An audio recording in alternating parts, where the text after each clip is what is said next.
Welcome to Babies from Beyond, the podcast that gives all babies a voice, whether they are still in spirit or already earthside.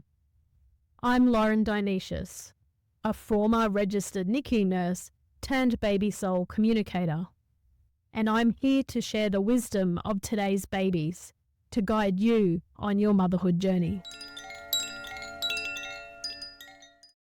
Okay, so today we're going to talk about gender disappointment. And this is really such a big topic, and it's also a really sensitive one as well. Because I know that many women, possibly you listening as well, do have a preference for a girl or a boy. And so I often hear variations of something like this. I really, really want a boy, or I really, really want a girl. But I'm also grateful for the kids I already have.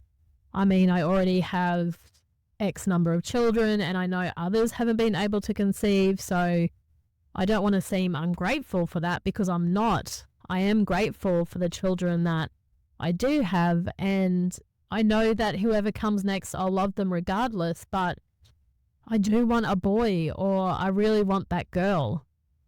So if this is something that you have felt, then know that you are not alone.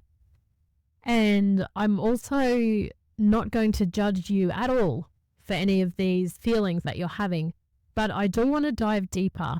And so today we're going to explore where this longing comes from, and also what baby souls share about gender. And then towards the end, I want to talk about how we can release some of the pressure that we unknowingly place on not only ourselves, but also future children before they even get here.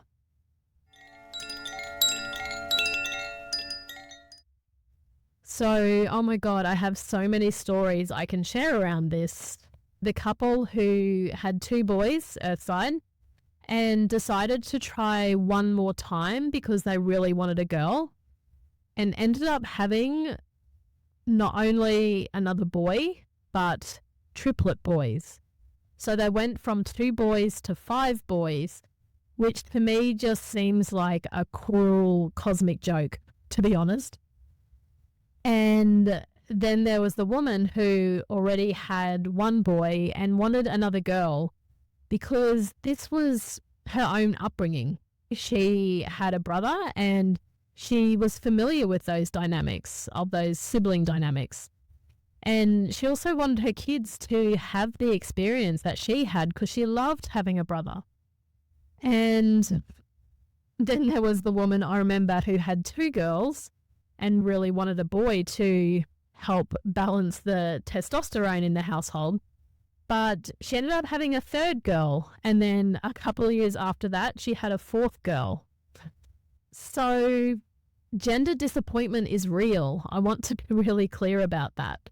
It's not something that you're just making up or that you're being ungrateful. But I also want to share that just because you desire a particular gender doesn't always mean you're going to be disappointed either. Like, I remember one client who had 3 boys, and when she saw me for a reading, there was a very strong feminine energy around her who said that she was going to be a girl. And this client was a little bit unsure about trying for a 4th, because she was a little bit like, oh, I don't know how I'll feel if I have another boy. But when we connected with this soul, she said she was coming as a girl, and so this woman decided to take a leap of faith, and she came through as a girl. So this soul, they're not always as clear as that, but I remember this particular soul had sass, and that child is now earthside now with her 3 brothers.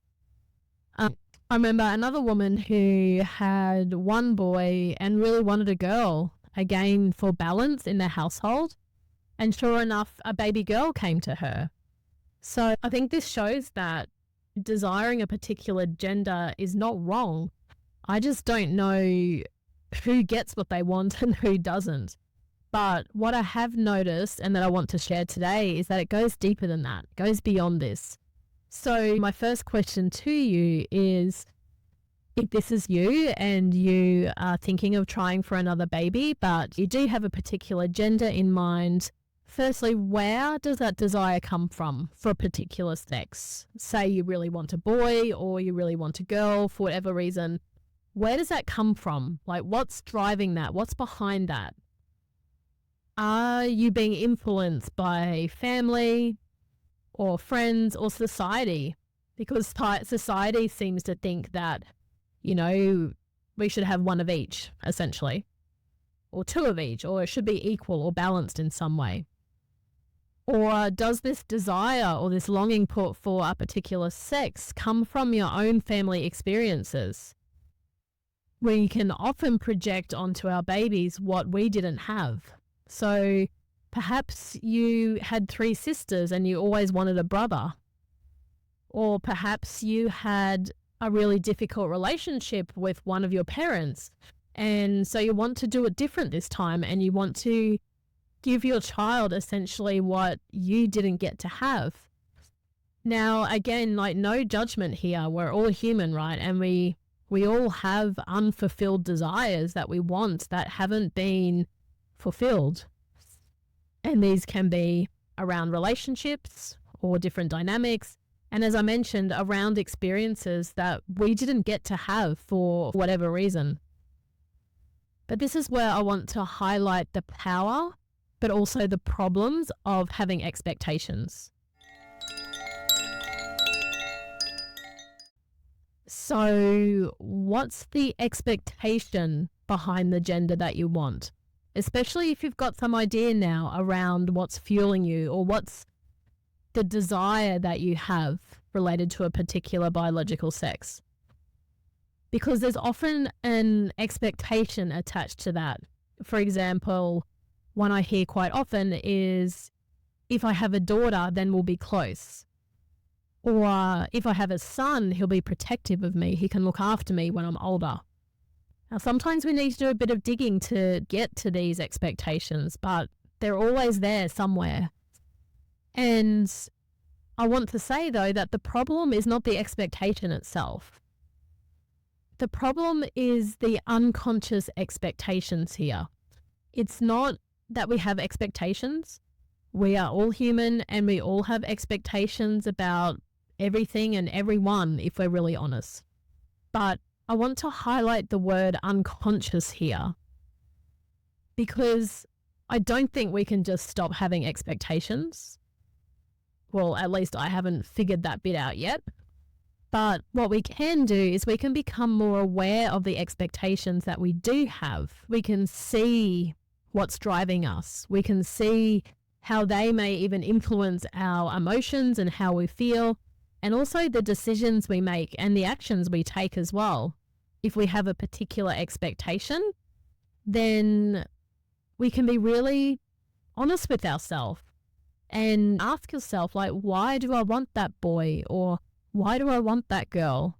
And be really honest around that.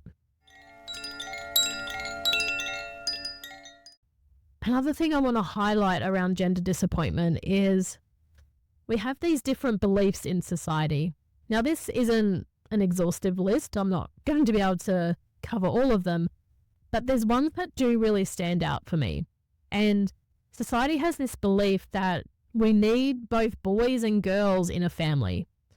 Like, we often feel sympathy for families that have all girls or all boys. Like, this sense that they're missing out on something, that they're missing out on the other gender. But if we really think about it, what exactly are they missing out on? Like, what is that? And I think if we answer this question, what we're missing out on, then it often highlights, I think, where gender inequalities still exist in our world. I know we've moved mountains around this in recent decades, but, there's still these beliefs that, for example, using the earlier one I mentioned, where I want to have a close relationship with a daughter, then that's essentially saying that you can only have a close emotional bond with a daughter, not a son. Or perhaps you want to go shopping, or who's to say that only girls like shopping?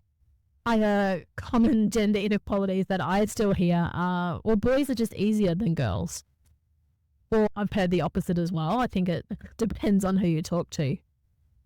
But going back to the mother-daughter relationship, even if a girl comes to you, that's not going to automatically guarantee that you'll have a close relationship.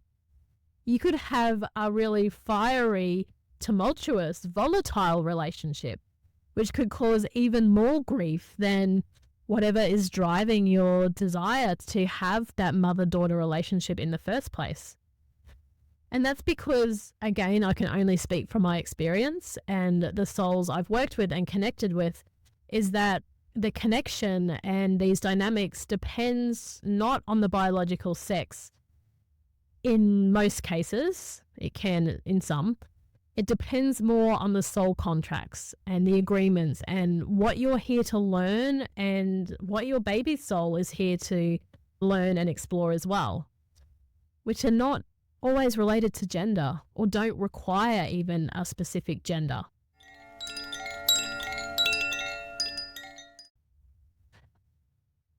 So here's some common themes that baby souls share about gender from their perspective. They often say, well, they always say really, that I'm not going to come as a particular biological sex because that's what you want from me. And if you've been around me for a while, baby soul communication can sound quite harsh and direct, but it's because they don't have the emotional attachment that we have to things here on earth. But I have to say that today's babies are pretty direct and clear and consistent around this. They're not going to come just to fulfill a need or a wish that we have. Because babies, like all of us, have a bigger path beyond our biological sex, beyond their biological sex, and also beyond you as their parents, the same as we do have a bigger path beyond our own parents and our own family of origin. So sometimes these babies will come as the biological sex that you don't want. But if this does happen, it gives you an opportunity to dive deeper. And as I mentioned at the beginning, like, gender disappointment is real and it's not a judgment at all. It's normal, it's valid, it's appropriate, considering the desire and the expectations that were driving that wish that you had around a particular biological sex. But a real benefit of this is that gender disappointment can open up a grief portal, whether it's related to gender disappointment or something deeper. But like any loss or experience of grief, we have the opportunity to release another layer. And this can be about any type of loss or grief. It can be around the loss of a job or a friend or a family member, even your pet dog. Anywhere in our lives where grief is present, we often need multiple opportunities to be able to release that grief or work through that grief because it is so deep within us and it is such a painful emotion for us. So gender disappointment can offer that. And in my experience, that's what's usually happening.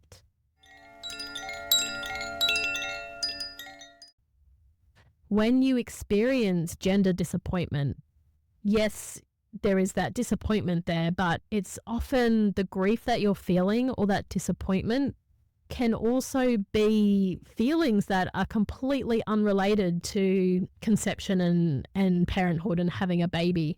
As I mentioned, it could be the loss of that friend 10 years ago that you haven't had a chance to process, or a family member that passed away suddenly and you'd never had the opportunity to deal with it because you just had to pull up your socks and keep moving on with life. It really gives you the opportunity to dive deeper. And from a soul perspective, this is so powerful for us, even though it can be brutal on the human level. I totally get that.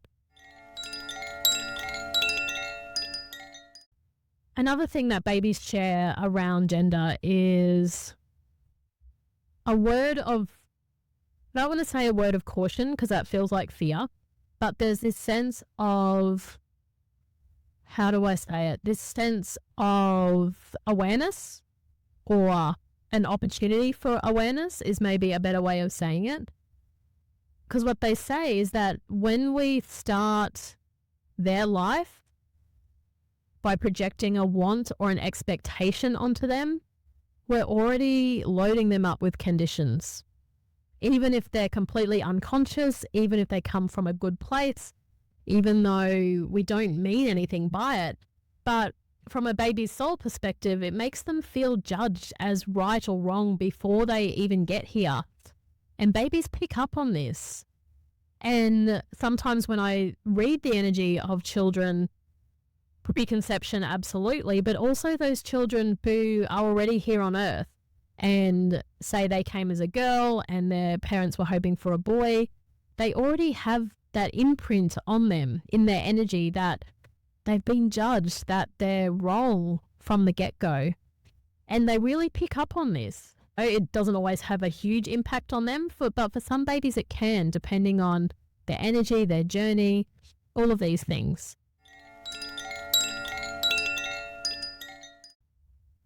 So now that I've talked about gender disappointment and a little of what's behind it, then how can we start to find peace with gender? How can we let go of gender expectations? And this is what babies consistently say around this. And it's not just gender. We can use this for many different areas of conception. But they say, can you invite me to join your family exactly as I am without expectation? Because you want to bring another child into the world and you're okay with who I am or who I choose to be.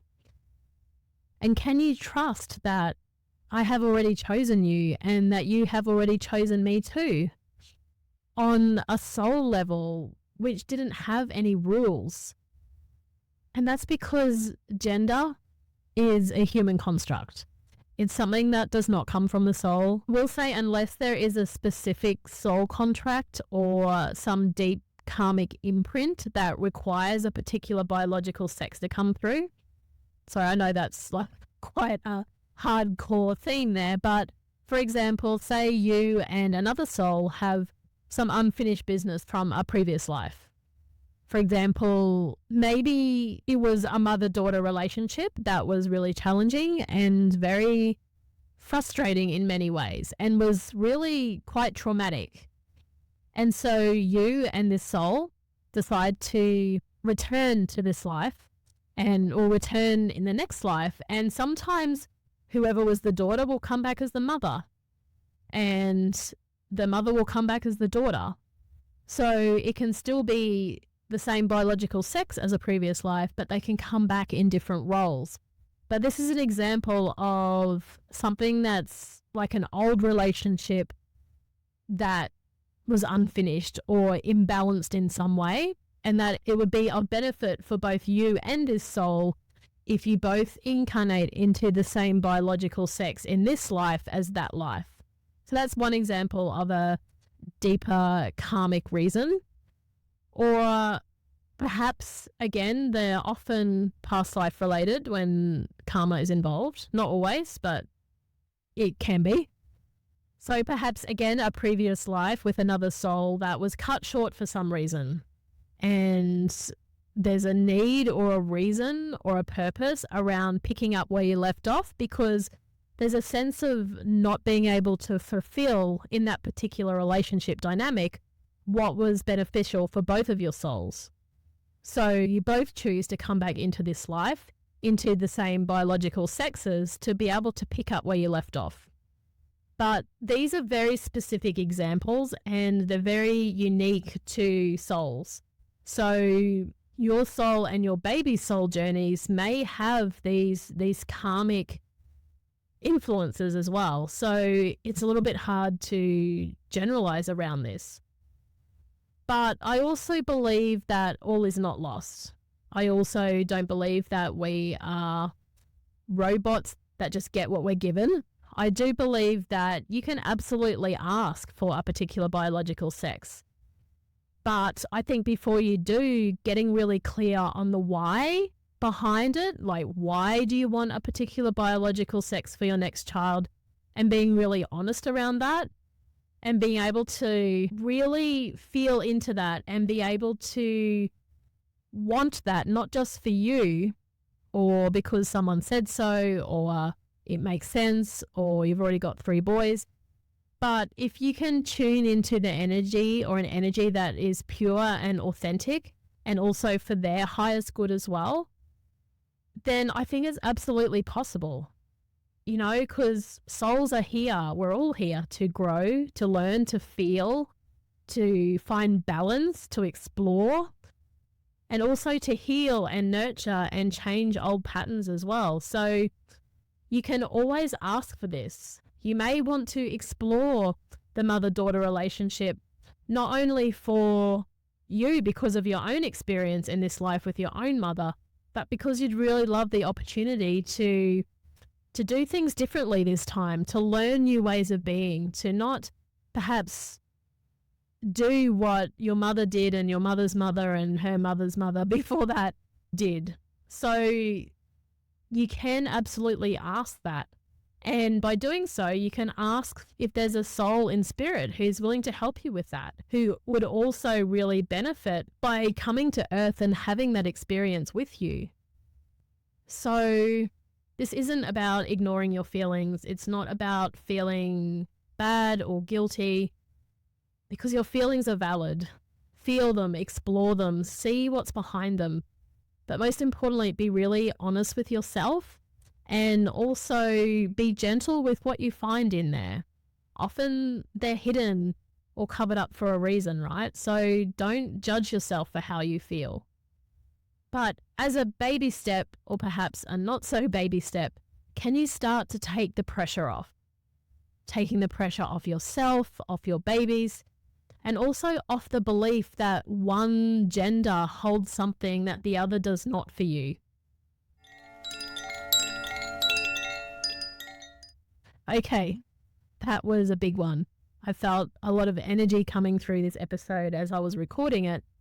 So just to recap this episode, know that gender expectations and what's behind that are not only deeply ingrained in our society, but they're also based on our own experiences that are often unconscious and often hidden from our awareness. So understanding what's behind it can be really helpful to not only deal with gender disappointment, but the journey in conception as well. And also just a reminder that baby souls do not choose their sex based on what you want. Again, that may sound harsh, direct, but babies have been very consistent in this. It needs to fulfill their purpose for coming to Earth as well, and what they need for their journey. Because at the end of the day, like, their journey and also our journey is far greater than gender alone. Thank you for tuning in to Babies from Beyond. If you've enjoyed this episode, I'd love for you to leave me a review just wherever you listen to your podcasts. Also, head over to Instagram and give me a follow at Born Energy, and check out the show notes for more ways that you can connect with your baby soul, including one-on-one readings and online programs to support you. Until next time, trust your journey and your baby. Take care.